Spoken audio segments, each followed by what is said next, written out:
Assalamualaikum warahmatullahi wabarakatuh. Waalaikumsalam warahmatullahi wabarakatuh.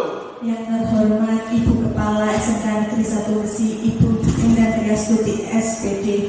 Yang terhormat Bapak Wakil Kurikulum Bapak Taufikur Rahman Eskom MPD. Yang terhormat Bapak Wakil Kesiswaan Bapak Soekarno SPD. Yang kami hormati Bapak Ibu Guru SMK Negeri 1 Gresik. Alhamdulillah, puji syukur kami ucapkan kehadiran Allah Subhanahu wa Ta'ala dengan limpahan rahmat dan karunia-Nya pada hari ini Jumat 20 Oktober 2023 kita dapat berkumpul dalam diseminasi budaya positif oleh calon guru penggerak angkatan 9 SMK Negeri 1 Gresik. Selanjutnya, atas nama saya pembawa acara, saya menyampaikan terima kasih kepada seluruh hadirin yang dengan penuh semangat menghadiri acara pagi ini. Sebelumnya, perkenankan saya membacakan susunan acaranya terlebih dahulu. Yang pertama yaitu pembukaan, yang kedua yaitu menyanyikan lagu Indonesia Raya, yang ketiga sambutan kepala sekolah, yang keempat sambutan wakil kesiswaan, yang kelima acara inti, dan yang terakhir adalah penutup. Untuk acara yang pertama yaitu pembukaan, mari kita buka acara pada pagi hari ini dengan bacaan basmalah bersama-sama. Untuk acara yang kedua yaitu menyanyikan lagu Indonesia Raya, hadirin dimohon berdiri.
Hadirin dipersilakan duduk kembali.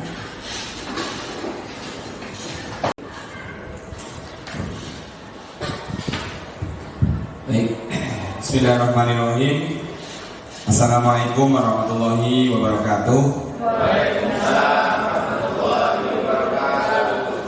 Ya, kami hormati CGP, juga Bapak Ibu peserta diseminasi berkaitan dengan budaya positif. Pertama kali marilah kita senantiasa mengucapkan rasa syukur kita kehadiran Allah Subhanahu wa Ta'ala, Tuhan Yang Maha Kuasa. Pada pagi hari ini kita bisa melaksanakan tugas kita, salah satu di antara tugas dinas kita, dan hari ini kita ikut mengikuti kegiatan diseminasi. Kemudian yang kedua, kami mohonkan izin kepada Bapak sekalian, Ibu Kepala Sekolah tidak bisa hadir di tengah-tengah kita karena sedang menjadi narasumber KMD di Solo, sehingga tidak bisa membersamai kita. Baik Bapak Ibu, budaya positif di sekolah itu merujuk kepada lingkungan belajar yang didasarkan pada nilai-nilai positif, ya, norma-norma yang sehat serta interaksi yang mendukung perkembangan siswa secara menyeluruh dan staf sekolah. Jadi kepedulian terhadap siswa, maksud saya gini, guru dan staf sekolah harus menunjukkan rasa peduli terhadap kesejahteraan siswa, memberikan dukungan emosional dan menghargai keragaman. Jadi sikap peduli kita tunjukkan kepada siswa berkaitan dengan hal tadi. Kemudian yang kedua adalah komunikasi yang terbuka. Jadi budaya positif itu mempromosikan komunikasi yang terbuka antara siswa, guru, dan staf sekolah. Ini termasuk mendengarkan pendapat siswa, memberikan umpan balik yang baik, kemudian memfasilitasi dialog yang baik. Karena siswa-siswa kita ini kan sudah dilatih untuk mengungkapkan pendapat sebagaimana ketika mereka mengikuti implementasi P5. Yang ketiga adalah keamanan dan disiplin. Sekolah dengan budaya positif menciptakan lingkungan yang aman, bebas dari pelecehan, kekerasan, diskriminasi, juga mungkin termasuk bullying yang beberapa waktu yang lalu sempat ramai juga. Disiplin juga ditekankan dengan pendekatan yang mendidik, ya, dengan pendekatan yang mendidik daripada pendekatan yang menghukum. Jadi wibawa kita di depan siswa itu bukan wibawa karena mereka takut, tapi karena kita disiplin. Nanti mungkin lebih akan disinggung Pak Hama katanya dengan disiplin budaya positifnya. Yang keempat adalah kolaborasi, penegakan disiplin positif. Budaya positif itu tidak bisa ditegakkan kalau tidak ada kolaborasi antara siswa, guru, staf, ya semua warga sekolah untuk bersama-sama menciptakan lingkungan yang nyaman. Penekanan pada pendidikan karakter ini juga elemen yang tidak boleh ditinggalkan dalam rangka penanaman budaya positif, misalnya kejujuran, tanggung jawab, empati, dan yang lain. Kemudian semangat belajar, budaya positif mendorong semangat belajar. Kalau budaya positif ini sudah betul-betul terpatri dan menjadi satu budaya di sekolah kita, maka insya Allah semangat dengan tangan untuk mewujudkan budaya positif di sekolah kita, baik ketika kegiatan belajar mengajar maupun di luar kegiatan belajar mengajar. Banyak hal yang kurang berkenan, mohon untuk dimaafkan dari kami. Cukup sekian. Billahi taufiq wal hidayah. Wassalamualaikum warahmatullahi wabarakatuh. Terima kasih kepada Bapak Taufik atas sambutannya. Untuk acara selanjutnya yaitu sambutan dari wakil kesiswaan kepada Bapak Sunarno SPD, waktu dan tempat kami persilakan. Warahmatullahi wabarakatuh. Yang terhormat Ibu Kepala Sekolah yang saat ini diwakili Bapak Taufik Nurrahman selaku Wakil Kurikulum dan Humas. Yang terhormat Bapak Ibu semuanya yang hadir di acara hari ini. Pertama dan utama mari kita panjatkan puji syukur kehadirat Allah Subhanahu wa Ta'ala, bahwasanya kita hari ini masih diberi kesempatan sehat, kesempatan untuk bisa bertatap muka di pagi yang cerah ini. Yang pertama Bapak Ibu semuanya, terkait dengan judul di atas disampaikan bahwasanya budaya positif di sekolah. Di sini kami sebagai wakil siswa bisa menyampaikan kepada Bapak Ibu semuanya bahwasanya budaya positif itu sebenarnya adalah kebiasaan hidup. Kebiasaan hidup anak itu ditentukan oleh bagaimana terapan-terapan kita saat di sekolah. Itu ada ketentuan yang namanya tata tertib. Tata tertib itu kalau dilakukan dengan cara yang benar, cara yang berstruktur, siswa otomatis akan mengikuti budaya-budaya tersebut dengan baik. Satu contoh, biasanya anak itu sering sedikit melakukan sebuah pelanggaran, dan apabila pelanggaran itu segera ditangani dengan baik, saya yakin anak itu menjadi anak hebat dan tangguh. Itu prinsipnya itu. Yang kedua adalah Bapak Ibu semuanya, karena dengan kebiasaan hidup itu akan mendapatkan sebuah hal yang positif, yang termasuk di dalamnya adalah anak beretika, Yang kedua, kejujuran, kasih sayang, dan senang belajar. Nah, dari hal itu tersebut, maka Bapak Ibu semuanya dapat kami sampaikan di sini terapan-terapan dalam sebuah kelembagaan biasanya tetap diikuti dengan sebuah tata tertib yang sudah disepakati bersama oleh warga sekolah. Maka daripada itu kami dalam hal ini sebagai mahasiswa sering melakukan sebuah tindakan yang kadang sedikit tinggi. Karena apa? Karena ada beberapa karakter anak walaupun sekarang sudah menuju pada profil pelajar Pancasila, tapi terapan lama masih kami gunakan karena itu benar salah. Bila saya akan menerapkan sesuai dengan ketentuan yang ada. Satu contoh, siswa itu melakukan sebuah pelanggaran yang mendidik yang bagaimana? Nah itu saya bilang. Satu, anak itu cara penerapan dengan cara ditegur lisan halus sudah sampai. Yang kedua, dengan cara lebih dekat lagi, yaitu pendekatannya dengan melalui dipegang pundak anak, bagaimana Anda melanggar karena apa. Yang ketiga adalah dengan cara sedikit nada yang tinggi. Nada tinggi itu bukan berarti sifatnya adalah kasar, tapi nada tinggi agak mendekati penekanan yang lebih mendekat lebih kasih sayangnya munculnya dengan cara itu. Nah daripada itu Bapak Ibu semuanya, mari kita bersama-sama untuk bagaimana anak kita menjadi anak yang tangguh, anak yang hebat, mencapai cita-cita masing-masing. Saya yakin Bapak Ibu semuanya akan mendapatkan sesuatu yang baik. Terima kasih. Assalamualaikum warahmatullahi wabarakatuh.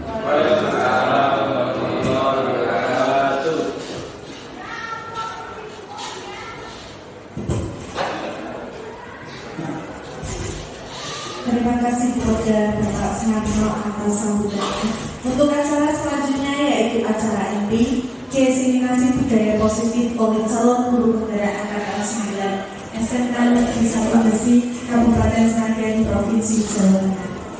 Assalamualaikum warahmatullahi wabarakatuh.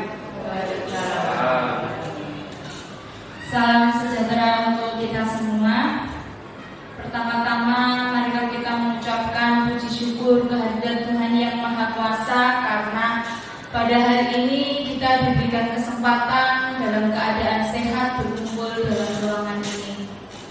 Bapak dan Ibu yang saya hormati, saya mengucapkan terima kasih dan selamat datang dalam penerapan diseminasi untuk budaya positif, di mana ini menjadi tugas saya sebagai salah satu calon guru penggerak angkatan 9 bahwa kami harus mengimbaskan mengenai budaya positif yang sudah kami pelajari sebelumnya. Mohon maaf, ini bukan kami mengajari atau apa, bukan ya, ini hanya sekedar diseminasi saja bahwa penerapan budaya positif ini sangat penting kita lakukan di lingkungan sekolah kita. Nah, nanti yang akan kita bahas bersama di sini yaitu mengenai konsep budaya, posisi kontrol restitusi, keyakinan kelas, dan yang terakhir nanti adalah segitiga restitusi. Next. Nah, Bapak dan Ibu, yang pertama ini adalah mengenai pembelajaran paradigma baru, di mana pembelajaran paradigma baru ini dirancang berdasarkan prinsip pembelajaran yang berdiferensiasi, okay? Sehingga nanti setiap murid kita akan belajar sesuai dengan kebutuhan dari tahap perkembangannya untuk mewujudkan profil pelajar Pancasila.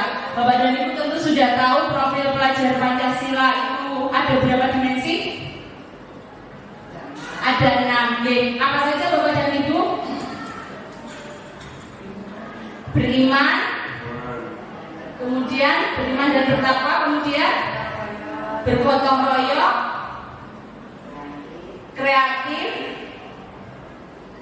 bernalar kritis, dan mandiri. Jadi ada 6 dimensi dari profil pelajar Pancasila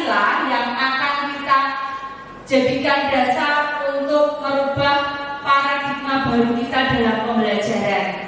Selanjutnya Bu, peraturan yang cenderung pada akhirnya menjatuhkan anak pada suatu hukuman, gitu ya.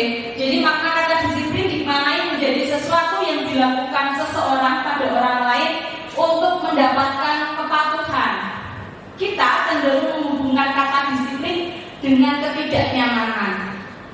Nanti contohnya ada di belakang. Contoh gampang saja lah Bapak Ibu, ketika kita memberikan tugas kepada murid kita untuk mengerjakan tugas membuat desain grafis misalnya. Kalau mereka tidak mengerjakan, kan kita pasti cenderung pertama pasti memarahi, kemudian menjatuhkan hukuman, gitu ya. Nah, kemudian berikutnya sebagai pendidik, tujuan kita adalah disiplin ini tujuannya adalah menciptakan anak-anak yang memiliki disiplin diri, sehingga mereka bisa berperilaku dengan mengacu pada nilai-nilai kebajikan universal dan memiliki motivasi intrinsik bukan ekstrinsik. Artinya motivasi ini muncul dari dalam diri mereka sendiri, bukan berasal dari luar, bukan berasal dari kita sebagai guru. Karena anak-anak apa itu disiplin positif? Disiplin positif merupakan salah satu cara penerapan disiplin yang bertujuan untuk menumbuhkan kesadaran serta memberdayakan anak. Hari ada Bapak Ibu guru yang bertugas untuk melakukan patuh diri. Kemudian kita melakukan cek kebersihan sebelum pembelajaran. Ini juga sudah kita lakukan. Kemudian berdoa sebelum pembelajaran, ini adalah suatu kewajiban juga. Kemudian memastikan siswa pulang dengan rapi dan tertib. Ini merupakan contoh kebiasaan disiplin positif dan ini semua sudah kita lakukan bersama Bapak dan Ibu. Nah, Bapak dan Ibu, anak atau kita sebagai pribadi yang dewasa itu ada yang namanya kebutuhan dasar manusia. Kebutuhan dasar manusia itu ada 5 Bapak dan Ibu. Yang pertama adalah bertahan hidup. Bertahan hidup ini berkaitan dengan kebutuhan fisik manusia. Contohnya kalau orang Jawa bilang itu sandang, pangan, papan. Ya, berarti ada tempat tinggal, ada berpakaian dan ada makanan. Jadi itu yang distensi dirinya, tetapi dengan cara yang berbeda-beda. Ada yang so akrab dengan Bapak dan Ibu guru. Ada yang mereka mengakui Bapak dan Ibu guru supaya Bapak dan Ibu gurunya itu sayang sama mereka. Ada yang mereka itu justru sebaliknya, usil, jahil, nakal, nggak mengerjakan PR, memberontak. Tapi sebenarnya itu kebutuhan dasar mereka untuk diperhatikan. Jadi banyak ya wujudnya murid-murid kita melakukan bagaimana mereka supaya bisa diberikan kasih sayang dan rasa diterima. Kemudian penguasaan. Nah, penguasaan ini juga sama Bapak Ibu, ini juga kebutuhan dasar kita. Ketika kita kadang-kadang kita orang dewasa saja melakukan sesuatu supaya kita terlihat, loh saya loh yang paling tinggi gitu ya. Begitu juga dengan siswa, ketika di kelas itu mungkin ada 1-2 anak yang istilahnya kalau Bapak dan Ibu membutuhkan kebebasan dalam belajar.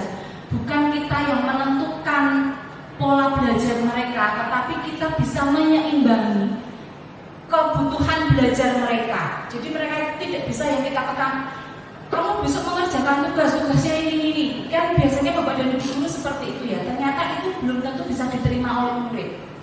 Kemudian kebutuhan kesenangan. Nah, ini menjadi PR besar bagi kita sebagai seorang pendidik, bagaimana kita mampu menciptakan proses pembelajaran yang menyenangkan, tidak membosankan. Jadi Bapak dan Ibu, belum tentu ketika siswa kita itu dia bolos itu karena kesalahan dia, belum tentu ya. Kadang-kadang dia, walah nanti ketemu bapak itu juga mengajarnya kayak gitu aja, tak sinauni dewe di rumah juga bisa kayak gitu. Jadi belum tentu ini kesalahan dari anak, tetapi kita sebagai seorang pendidik, sebagai seorang guru, memang tugas kita adalah bagaimana mampu yang kita berikan dengan sebaik-baiknya. Nah, kemudian yang berikutnya adalah motivasi perilaku manusia.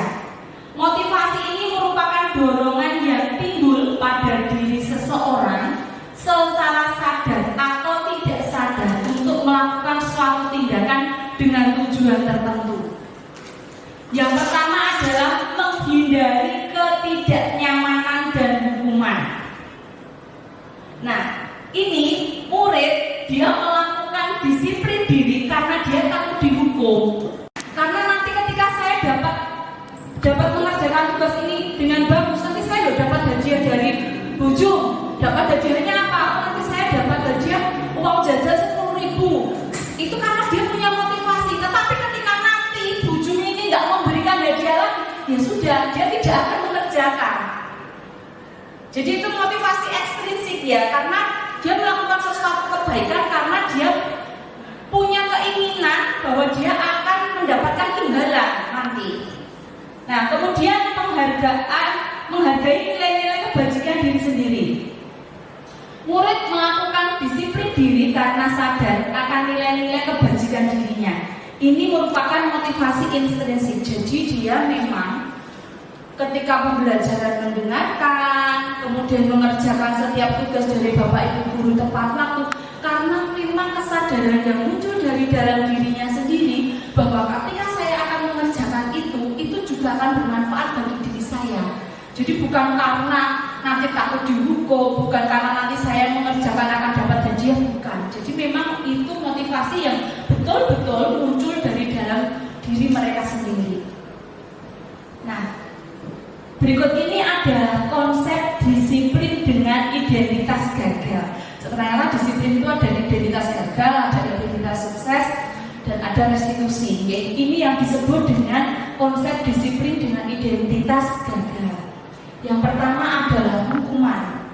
Hukuman itu menyakitkan. Kita sadari betul ya Bapak dan Ibu, kalau hukuman itu memang menyakitkan. Kita aja kalau mendapatkan hukuman kan juga rasanya sakit hati. Nah, kita juga akan memikirkan ke situ. Ternyata ketika kita menghukum siswa, sebenarnya itu akan menimbulkan rasa sakit hati loh dalam dirinya, membekas dalam dirinya. Kemudian tidak nyaman. Dia tahu, bahwa sini saya pelajaran dengan Pak A misalnya. Wah, Bapak itu kalau saya salah sedikit tidak mengerjakan tugas atau saya mengerjakannya tidak sesuai dengan yang diinstruksikan, akan menghukum. Jadi dia timbul rasa tidak nyaman. Nah, lebih baik saya diam aja. Kemudian murid menjadi takut. Pasti kalau dia dihukum dia pasti akan menjadi takut. Nah, hukuman ini biasanya sifatnya memaksa, ya, bersifat memaksa. Nah, karena murid ini takut dihukum, akibatnya dia akan menyembunyikan kesalahannya, sehingga dia menjadi pribadi yang tidak jujur. Karena apa? Dia sudah menyembunyikan dulu. Jadi misalnya dia tidak mengerjakan tugas, ditanya, kenapa kamu tidak mengerjakan tugas? Mohon maaf Bu, tadi malam saya itu sakit. Sebenarnya hari ini saya mau masuk sekolah pun juga masih sakit.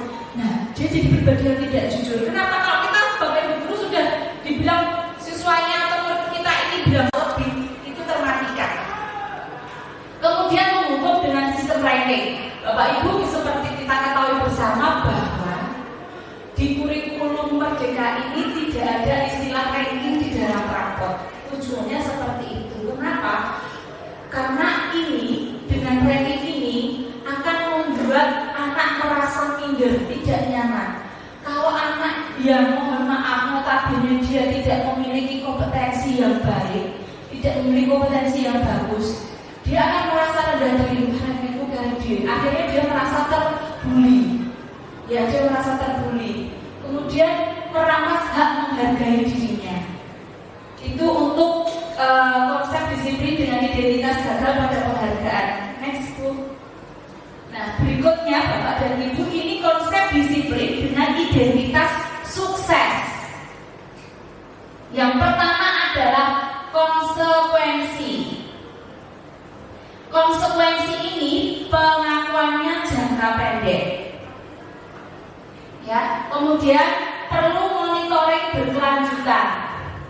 Jadi ketika kita memberikan sesuatu kepada murid, misalnya kita dia itu melakukan disiplin yang positif dengan konsekuensi, misalnya nanti kalau kamu disiplinnya bagus, kamu melakukan pengerjaan tugas tepat waktu, hasilnya kamu akan mendapatkan kepercayaan dari Bapak dan Ibu. Nah, itu perlu monitoring berkelanjutan.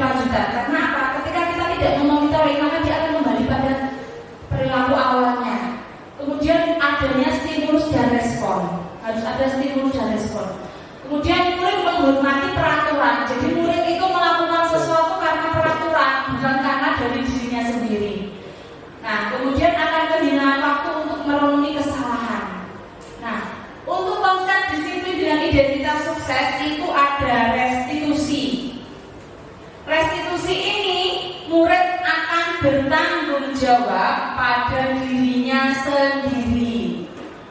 Kemudian fokus pada pemecahan masalah jangka yang panjang. Jadi di sini kita ketika anak itu melakukan kesalahan, bukan kita yang mencari solusi Bapak dan Ibu, tetapi biarkan dia menemukan solusi pada dirinya sendiri. Jadi kita itu hanya membantu, kita hanya memfasilitasi saja. Kemudian murid menghormati dirinya dan orang lain. Nah, dengan restitusi ini dia akan memahami betul, oh ternyata yang saya lakukan itu salah. Oh, ketika saya berbuat seperti ini ternyata ini bermanfaat untuk saya dan orang lain. Jadi itu benar-benar timbul dari dirinya sendiri. Nah, di sini yang memegang kontrol adalah murid sendiri. Jadi kita tidak boleh mengontrol murid. Jadi murid memegang kontrol atas dirinya sendiri. Nah, kemudian yang terakhir, murid bersemangat untuk memperbaiki segala kesalahannya. Oke, berikutnya. Nah, ini adalah konsep disiplin dengan pendekatan restitusi Bapak dan Ibu. Nah, sebagai apa itu pendekatan restitusi? Itu adalah sebuah cara menanamkan disiplin positif pada murid. Pengertian restitusi sendiri adalah proses menciptakan kondisi bagi murid untuk memperbaiki kesalahan mereka. Sehingga, tapi kalau kita menawarkan apa yang akan kamu lakukan, bagaimana caranya kamu memperbaiki kesalahan kamu. Jadi bukan kita memaksa sesuai dengan aturan atau yang kita ingini, tetapi anak kita tanya, kita kembalikan ke dia, apa toh yang kamu lakukan, kenapa toh kamu melakukan ini. Kemudian kalau sudah ketemu jawabannya, apa yang akan kamu lakukan untuk memperbaiki kesalahan ini, gitu nggih. Kemudian menuntut untuk melihat ke dalam diri mereka sendiri. Kemudian mencari kebutuhan dasar yang mendasari tindakan. Kenapa kamu melakukan tindakan ini? Nah, kira-kira sesuai dengan kesepakatan kelas enggak? Keyakinan kelas mana yang kamu langgar? Nah, kemudian fokus pada karakter bukan tindakan dan menguatkan dan fokusnya pada solusi. Berikutnya. Nah, ini kita lihat perbedaannya Bapak dan Ibu. Kita lihat, ini contoh kasusnya murid sering tidak mengerjakan tugas. Ini pasti sering kita alami. Tidak mungkin tidak ada yang Bapak Ibu pernah mengalami. Pasti semua pernah mengalami murid kita tidak mengerjakan tugas, itu pasti. Nah, kita lihat perbedaannya. Untuk hukuman, guru menghukum murid untuk berdiri di kelas ketika anak tidak mengerjakan tugas. Ketika kita bilang, kamu nggak mengerjakan tugas, ya kamu selama pelajaran saya silakan berdiri di depan kelas. Itu hukuman diri. Nah, pada saat kita bicara atau mengeluarkan kata-kata seperti itu, secara otomatis kan raut wajah kita juga raut wajah yang tidak bersahabat. Nah, itu akan membuat murid kita menjadi takut. Kemudian konsekuensi, guru memberikan konsekuensi untuk mengerjakan tugasnya saat istirahat atau dikerjakan sebanyak 3 kali lipat. Nah, ini juga sering kita lakukan. Ketika anak tidak mengerjakan tugas, kemudian bilang, kamu karena nggak mengerjakan tugas, silahkan. Misalnya tugasnya itu membuat naskah pidato, misalnya. Karena kamu hari ini tidak membuat naskah pidato, silahkan. Besok kamu membuat naskah pidato, tetapi dengan 3 tema. Dan harusnya kan cuma 1 tema, jadi dia bikin 3 tema. Itu namanya konsekuensi. Nah, kemudian yang ketiga adalah restitusi. Nah, ini yang dianjurkan kita ke arah sana Bapak dan Ibu. Ya, penganjurannya ke arah restitusi. Jadi guru menanyakan keyakinan kelas dalam dirinya. Jadi misalnya ada anak tidak mengerjakan tugas, itu kita nanya, kenapa kok kamu tidak mengerjakan tugas? Misalnya anak jawab, maaf Bu, saya tadi malam ketiduran. Kita tanya lagi, kenapa sampai kamu ketiduran? Jadi kita tanya dulu, kita lihat dulu latar belakangnya seperti apa, ya. Kemudian guru terbuka dan murid menghormati dirinya dan orang lain. Kenapa begitu? Karena murid akan menemukan solusi atas kesalahan yang dia lakukan sendiri. Berikutnya, ya. Nah, ini 5 fungsi kontrol restitusi Bapak dan Ibu. Sekarang saya tanya ke Bapak dan Ibu, kira-kira panjenengan pernah melakukan ini dalam posisi kontrol yang gimana? Ada penghukum, ada pembuat rasa bersalah,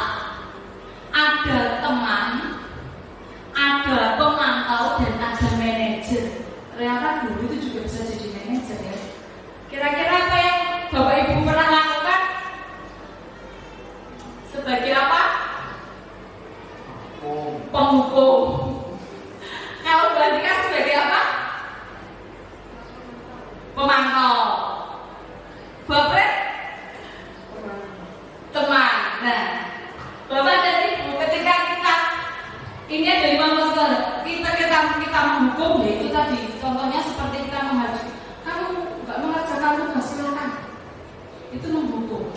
Kalau membuat merasa bersalah, oh anak kok yo nggak mau kerjakan, apa yo ora sakit guru atau wis ngajari, itu membuat rasa bersalah. Sehingga anak rasa, kok gitu kan?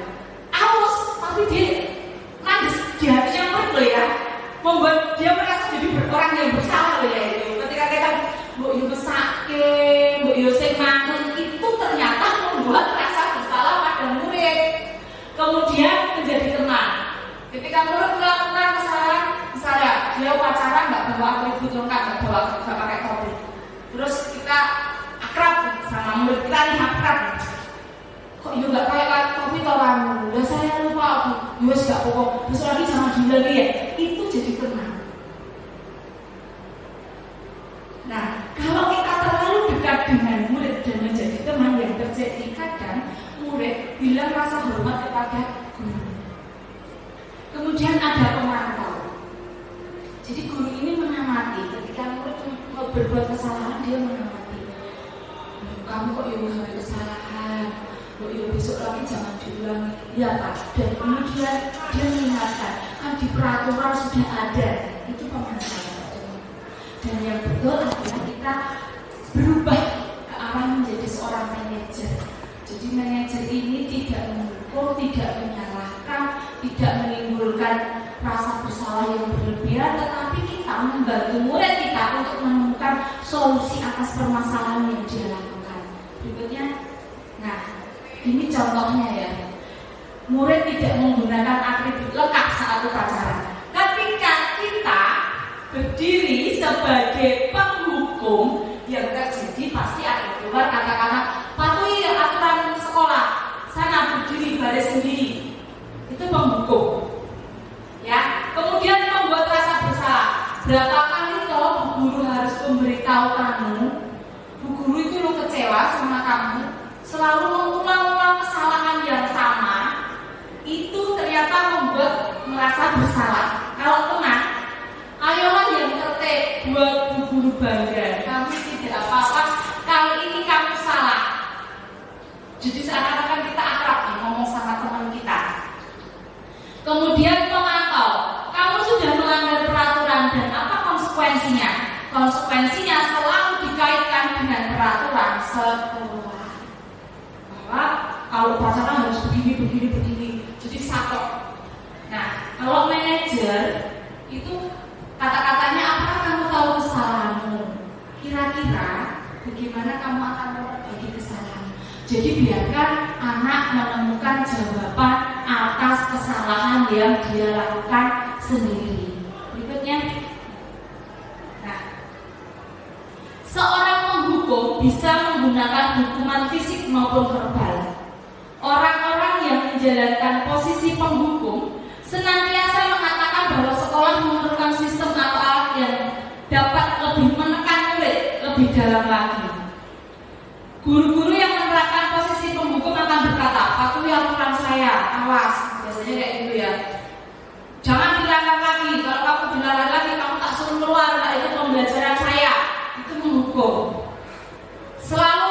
Pasti selalu berakhir selesai. Kemudian guru seperti ini senantiasa percaya hanya ada satu cara agar pembelajaran bisa berhasil, yaitu caranya dia sendiri. Jadi kita menciptakan cara kita sendiri biar murid kita memperhatikan, biar murid kita manut ya. Kalau kita ngajar muridnya diem anteng manut, itu kan sebenarnya menyenangkan ya, tapi ternyata itu tidak efektif. Nah, kemudian di situ ada pembuat merasa bersalah. Seperti yang sudah saya jelaskan tadi, pembuat merasa bersalah ini biasanya ada kata-kata yaitu ibu sama Bu Siska di sebelahnya ada lagi misal seperti itu. Itu ternyata itu yang ini ya. Terus berikutnya.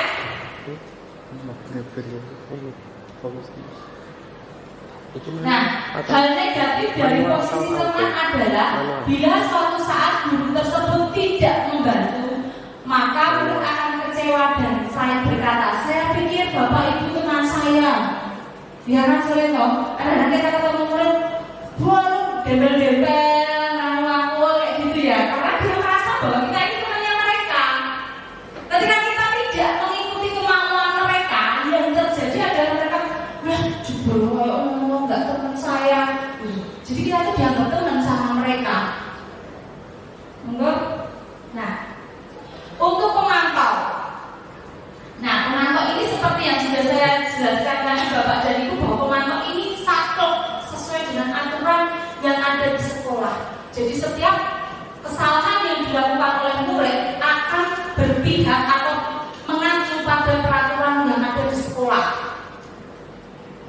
Ya, berikutnya Bu. Nah, manajer ya, apa yang tadi sudah saya jelaskan juga bahwa manajer di sini nanti itu kita mengajak murid untuk menggali kesalahan dia sendiri, menemukan solusi dia sendiri.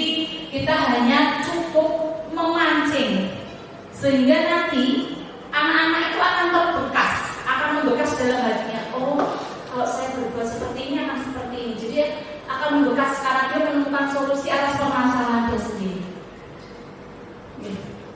Nah, Bapak dan Ibu, ini yang perlu kita pahami bersama. Keyakinan kelas. Mengapa toh keyakinan kelas bukan peraturan kelas? Mengapa keyakinan kelas bukan peraturan kelas? Nah, sekarang kita lihat. Kalau Bapak Ibu guru itu membuat peraturan kelas atau kesepakatan kelas, pasti kan ada kata-kata dilarang mencontek, gitu.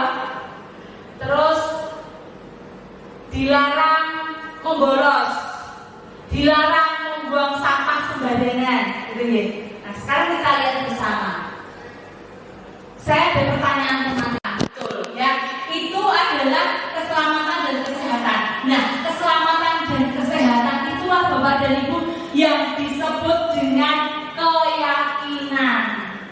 Jadi kita itu membuatnya bukan peraturan kelas. Kalau peraturan kelas ya seperti itu kan hanya sifatnya untuk sesuatu aja ya. Tetapi kalau kesepakatan kelas itu lebih ke yang bersifat universal. Kalimatnya pun kalimat yang positif. Jadi tidak ada kata dilarang lagi, tapi memang untuk keselamatan, untuk kesehatan, menghormati orang lain. Oke, berikutnya itu. Nah, bagaimana cara membuat keyakinan kelas? Yang pertama, kita berdiskusi dulu tentang peraturan. Nah, peraturannya sama seperti yang Bapak Ibu buat. Dilarang mencolek saat ulangan, dilarang terlambat pembelajaran, dilarang membuang sampah di kelas. Itu peraturan. Kita buat dulu peraturannya. Anak-anak kita siapkan kertas, kemudian mereka suruh nempel di papan tulis. Mana, kita enggak peraturan kelas yang mereka minta. Nah, setelah nanti peraturan ini dibuat, kemudian teruskan menjadi keyakinan. Misal dilarang membuang sampah di kelas. Kira-kira keyakinannya apa? Keyakinannya apa?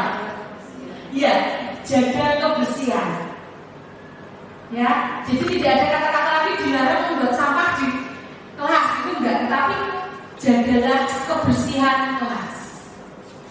Jadi kita rubah, maka tidak disebut dengan peraturan, tetapi disebut dengan keyakinan. Kalau itu diyakini, maka itu akan membekas di hatinya murid. Kemudian menempel. Kalau sudah jadi kita tempel. Kalau kita nggak menempel ya, kita buat kanva. Kita kan bisa buat yang menggunakan kanva ya Bapak Ibu ya. Nah, kanva itu kita buat, kita susun sedemikian, nanti kita cetak, kita tempelkan di kelas, atau bisa juga kita kirim ke siswa kita sehingga itu benar-benar mereka yakini dan mereka simpan. Berikutnya, nah ini contohnya. Kita saling menjaga kenyamanan dan keamanan. Ini muncul ketika ada peraturan dilarang ramai di kelas. Jadi keyakinannya berubah, kita saling menjaga kenyamanan dan keamanan. Kita saling menghormati dan menghargai. Ini muncul ketika kita sedang mengajar, kemudian siswa ramai sendiri. Biasanya ditulis dilarang ramai saat pembelajaran. Nah, itu bisa kita ganti saling menghormati dan menghargai. Kemudian kita selalu bersemangat bertumbuh bersama. Ini biasanya kita lakukan ketika ada tulisan dilarang, bukan dilarang ya, harus mengerjakan tugas tepat waktu. Terbuka, sifatnya lebih terbuka, lebih umum. Kemudian dibuat dalam bentuk positif. Jadi kata-katanya itu adalah kata-kata yang positif, Bapak dan Ibu, bukan kata-kata yang bersifat negatif. Dilarang, harus, itu enggak ya. Jadi diubah menjadi kata-kata yang positif. Kemudian bahasanya itu, kata-katanya itu sedikit agar murid mudah mengingat. bertanggung jawab, menghormati, saling menghormati, bekerja sama. Jadi murid mudah mengingat. Nah, keyakinan kelas ini kita buat sesuai dengan kondisi kelas dan sekolah agar mudah diterapkan, ya, disesuaikan. Nah, kemudian yang terakhir adalah semua warga kelas atau sekolah dilibatkan saat membuat. Jadi bukan kita sendiri yang membuat Bapak dan Ibu, tetapi kita mengajak warga kelas kita, seluruh murid kita untuk membuat. Nah, tadi kita sudah mengenal restitusi nih. Nah, restitusi ini ada langkah-langkah untuk menyelesaikan masalahnya yang dinamakan dengan segitiga restitusi. Segitiga restitusi ini ada 3 langkahnya, yaitu yang pertama adalah menstabilkan identitas. Kita semua akan melakukan hal yang terbaik yang bisa kita lakukan. Contohnya seperti itu. Kemudian validasi tindakan. Setiap perilaku yang kita lakukan, setiap kesalahan yang kita lakukan itu pasti ada alasannya. Kemudian menanyakan keyakinan. Kita semua memiliki motivasi internal. Oke. Next, Bapak.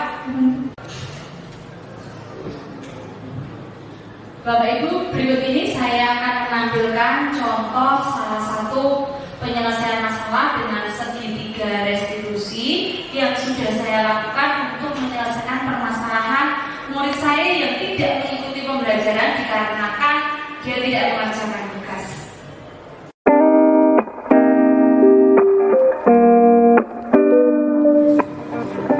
Permisi Bu. Ya Kusuma, silakan masuk. Bisa ditutup kembali pintunya. Silakan duduk, Nak. Iya, silakan duduk. Kusuma, Ibu ingin mengobrol sebentar dengan Kusuma ya? Iya Bu. Ya. Ibu tadi saat pembelajaran informatika melihat kok Kusuma tidak ada ya. Dan baru kali ini loh Bu Siska melihat Kusuma membolos. Sebelumnya tidak pernah terjadi hal seperti ini. Karena Kusuma ini merupakan salah satu murid Ibu yang sangat rajin. Ada apa ya Kusuma kok sampai membolos? Ya Bu, saya membolos karena saya belum mengerjakan tugas informatika Bu. Oh begitu. Iya. Nah, namanya berbuat suatu kesalahan itu adalah hal yang manusiawi. Tidak ada manusia yang sempurna. Setiap orang pasti pernah melakukan kesalahan. Begitu juga dengan Bu Siska. Bu Siska pun juga pernah melakukan suatu kesalahan. Ketika kita melakukan suatu kesalahan, pastikan ada alasannya. Nah, Ibu sekarang bertanya, apa alasan Kusuma sampai tidak mengerjakan tugas yang Ibu berikan? Iya Bu, saya belum mengerjakan karena semalam menonton pertandingan sepak bola Bu. Karena tim favorit saya main Bu sampai larut malam, jadi saya lupa mengerjakan tugas Bu. Oh begitu, pasti senang ya bisa melihat tim favoritnya bertanding dan tentu saja pasti menang ya. Iya. Iya. Di sini Ibu tidak menyalahkan Kusuma, tidak, tetapi Ibu mengundang Kusuma untuk mencari penyelesaian bersama, berpikir bersama atas situasi yang sudah terjadi saat ini. Bukankah kamu sekolah itu dengan niatan untuk masa depan kamu? Ketika kamu membolos, bukankah itu akan merugikan kamu sendiri, Kusuma? Iya Bu, merugikan. Sekarang mari kita lihat kembali keyakinan kelas kita. Kira-kira apakah yang Kusuma lakukan itu sudah sesuai dengan keyakinan kelas yang kita sepakati bersama? Dan nilai apa yang belum kamu tunjukkan di situ, Nak? Ya Bu, belum. Nilai yang belum saya tunjukkan yaitu bertanggung jawab dan mengikuti pelajaran sesuai jadwal Bu. Ya, apakah Kusuma mau memperbaikinya? Ya Bu, mau Bu. Ibu senang sekali mendengarnya. Mari Nak, kita mengindahkan keyakinan kelas yang sudah kita sepakati bersama, mengerjakan setiap tugas yang diberikan oleh Bapak Ibu Guru sesuai dengan waktu yang sudah disepakati bersama. Sekarang apa yang akan Kusuma lakukan untuk memperbaiki kesalahan itu? Ya Bu, saya akan meminta maaf dan saya akan mengerjakan tugas-tugas yang belum saya kerjakan Bu. Syukurlah. Terima kasih Kusuma, kamu sudah belajar menjadi pribadi yang bertanggung jawab dan mampu menyelesaikan persoalan kamu sendiri. Dan Ibu yakin ketika Kusuma menentukan dan melaksanakan prinsip-prinsip positif yang Kusuma lakukan, maka kelak kamu akan menjadi orang yang sukses, nak. Amin Bu, terima kasih. Ya, sekarang silahkan Kusuma boleh kembali ke kelas. Iya Bu, makasih Bu. Ya, Iya Bu. ya.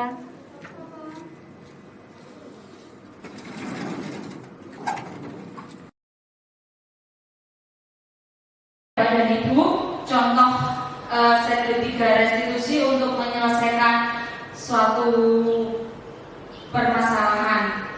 Nah, kira-kira menurut Bapak dan Ibu itu sulit tidak ya? Tidak ya. Kita hanya bagaimana kita merubah mindset yang ada dalam pemikiran kita bahwa ternyata anak itu sebenarnya mampu loh menemukan solusi atas permasalahan yang dilakukan sendiri. Nah, Bapak dan Ibu, kita tiba pada penghujung mengenai kesimpulan, ya, kesimpulan di sini dalam penerapan program disiplin positif hendaknya guru memiliki standar kepribadian profesional dan sosial yang baik, di mana guru mampu berefleksi pada posisi kontrolnya saat ini. Bagaimana perjalanan dirinya sebagai seorang among. Jadi kita menjadi seorang among yang diposisikan sebagai seorang manajer yang menuntun murid-murid kita menjadi insan yang mandiri, merdeka, dan bertanggung jawab. Ini sesuai dengan standar nasional pendidikan. Ya, Bapak dan Ibu, demikian yang bisa saya diseminasikan mengenai budaya positif yang sudah saya pelajari di calon guru penggerak, terutama di modul 1.4. Atas perhatian Bapak dan Ibu, saya mengucapkan banyak terima kasih dan mohon maaf apabila dalam penyampaian saya banyak salah dan tutur kata saya yang tidak berkenan di hati Bapak dan Ibu semua. Akhir kata, wassalamualaikum warahmatullahi wabarakatuh. Bapak dan Ibu, berikutnya saya membuka sesi bukan sesi tanya jawab ya. Saya lebih suka saya diberikan masukan, atau mungkin ada Bapak dan Ibu guru yang ingin bertanya juga kami persilahkan. Monggo Bapak dan Ibu ya. Bu April ya.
Terima kasih Bu April, pertanyaan yang bukan pertanyaan yang masukan atau sharing yang sangat bagus sekali, luar biasa.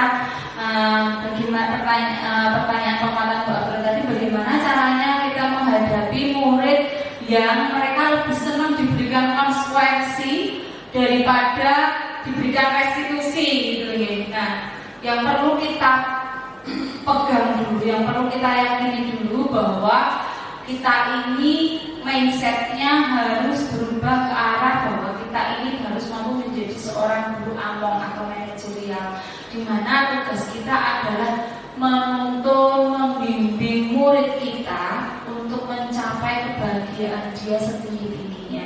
Jadi itu bisa kita lakukan dengan diskusi yang interaktif, komunikasi yang baik dengan murid. Kita ajak ngobrol bahwa apa yang mereka lakukan itu, kesalahan yang mereka lakukan itu, mereka itu bisa menemukan solusinya sendiri dengan kita memberikan pertanyaan-pertanyaan yang menggiring si anak untuk belajar mencari solusi atas masalahnya sendiri, dan dia mengingat kembali keyakinan kelas yang sudah disepakati bersama. Begitu kira-kira, Pak Ber. Oke, terima kasih. Ada lagi? Ya, monggo Pak Amri. Terima kasih Bu Siska, sharingnya sangat luar biasa sekali.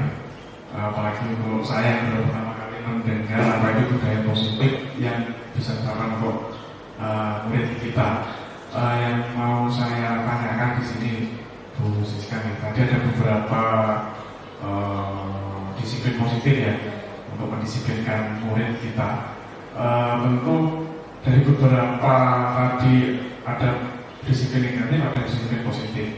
Nah, kita sebagai guru kan kalau anak itu pasti punya karakter yang berbeda-beda. Ada yang si A itu misalkan dia bisa disiplin kalau dikasih hukuman. Nah, ada yang bisa disiplin tadi seperti kita posisi sebagai teman dengan hanya sharing itu tetap anak-anak atau murid kita bisa disiplin. Ada yang tadi mungkin yang punya istilahnya apa ya, kepekaan mungkin ya, yang bisa kita giring dengan disiplin positif dengan restitusi tadi. Karena ada beberapa anak yang mungkin kalau kita kasih restitusi ya, disiplin positif, kita beri pengarahan, kita gali kesalahannya apa, terus bagaimana solusinya, anak benar dia bisa menemukan. Tapi kadang nanti dia akan mengulangi itu lagi ya. Karena dia tidak mempan gitu. Itu solusinya gimana Bu? Apakah kita bisa ambil disiplin yang negatif tadi dengan memberi hukuman atau yang lain, atau tetap kita harus restitusi terus gitu sampai benar-benar itu bisa berubah? Seperti itu. Terima kasih. Terima kasih Pak Amri, ini pertanyaan yang luar biasa juga, dan ini perlu menjadi pemikiran kita bersama gitu. Gimana kalau ada anak yang sudah kita restitusi berkali-kali kok tetap aja melakukan kesalahan? Nah, inilah Bapak dan Ibu tantangan buat kita sebagai guru. Ketika kita sudah mengambil langkah kita bahwa kita ini adalah seorang guru, dan kita sudah betul-betul meresapi bahwa kita ini harus bisa menjadi penuntun, bisa menjadi pembimbing untuk siswa. Nah, kita harus bisa ikhlas juga. Jadi tidak jemu-jemunya kita memang harus selalu memberikan restitusi. Dan yang perlu diingat Bapak dan Ibu, keyakinan kelas ini benar-benar harus ditanamkan terlebih dahulu. Kalau kita belum menanamkan keyakinan kelas dalam hati anak-anak, ya yang terjadi akan mereka terus melakukan hal yang sama. Jadi keyakinan kelas dulu yang perlu kita tanamkan dalam hati mereka, bahwa kita punya keyakinan kelas seperti ini, dan ini keyakinan kelas yang kita buat sudah melibatkan mereka atau belum. Jadi kita harus melibatkan secara benar-benar nyata, kita melibatkan murid kita di dalam kelas untuk membuat suatu keyakinan kelas baru. Nanti ketika mereka melakukan suatu kesalahan, kita balikkan lagi. Kamu masih ingat enggak keyakinan kelasnya kita? Seperti apa? Kamu harus bagaimana kalau sudah seperti ini?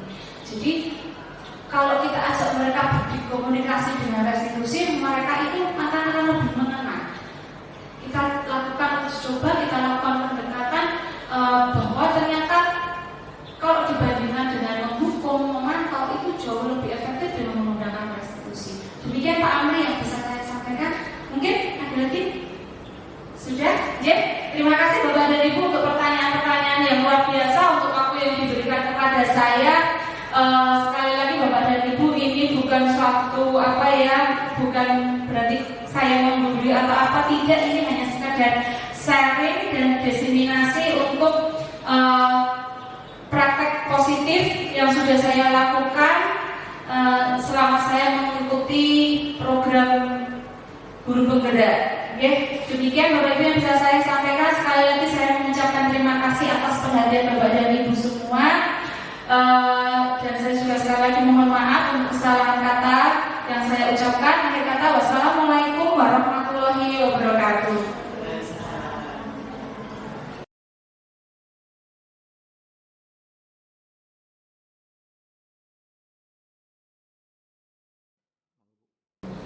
Assalamualaikum warahmatullahi wabarakatuh. Selamat siang. Perkenalkan, saya Endang Tri Asuti, Kepala SMK Negeri 1 Gesi. Di sini saya akan memberikan testimoni tentang CGW saya, yaitu Bu Siska, di mana Bu Siska sudah melaksanakan keyakinan kelas dan sudah melaksanakan segitiga restitusi, yaitu tentang kasus anak membolos dan kasus anak tidur di kelas. Selain itu, Bu Siska juga sudah melakukan diseminasi terhadap teman-teman tentang budaya positif tersebut. Dengan Bu Siska mengikuti program guru penggerak, maka kami berharap dapat menginspirasi teman-teman sehingga ikut dalam program pendidikan guru penggerak, sehingga dapat berjalan bersama untuk mewujudkan pembelajaran yang berpusat kepada murid. Demikian testimoni dari saya. Terima kasih. Wassalamualaikum warahmatullahi wabarakatuh.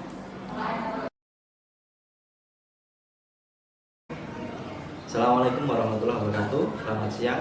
Perkenalkan, nama saya Radhi Sudah Armawan, teman sejawat dari Ibu Siska. Kali ini saya akan memberi testimoni dari pelaksanaan aksi nyata yang sudah dilaksanakan oleh Ibu Siska. Kebetulan kami satu rumpun dengan Bu Siska dalam pelaksanaan aksi nyata terkait dengan budaya positif di sekolah. Ibu Siska sudah menerapkan dengan luar biasa, mulai dari masuk lab, kemudian pembelajaran yang ada di praktek terutama. Kemudian dari segi segitiga restitusi, Bu Siska pun juga sudah melaksanakan dengan maksimal. Bahkan Bu Siska bisa menjadi contoh dari teman-teman yang lain untuk menerapkan segitiga restitusi dengan beberapa level yang sudah dilaksanakan. Demikian testimoni dari saya. Terima kasih banyak.